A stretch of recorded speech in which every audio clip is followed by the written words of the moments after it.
Since Repair Clinic encourages you to perform this repair safely, a warning icon will appear when you should use caution.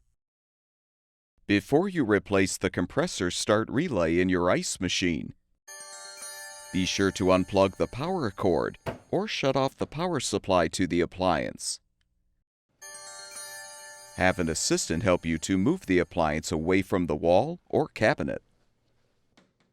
Using a 1/4-inch socket or nut driver, unthread all of the screws to release the lower rear access panel.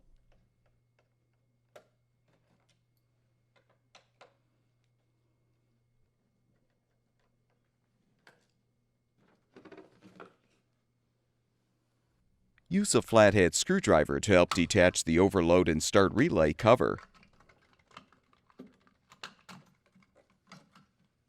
Disconnect the wire from the start relay, then detach the old component from the compressor. Install the new start relay by aligning it on the lower compressor motor pins. Connect the wire to the terminal. Reposition the cover and snap it into place.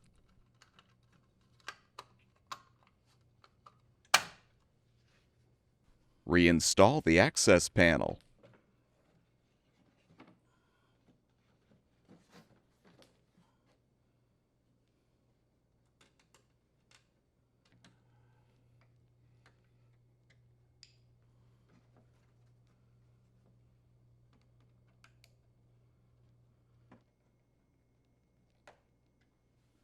Move the appliance back into place. Plug the power cord back in or restore the power supply, and your ice machine should be ready for use.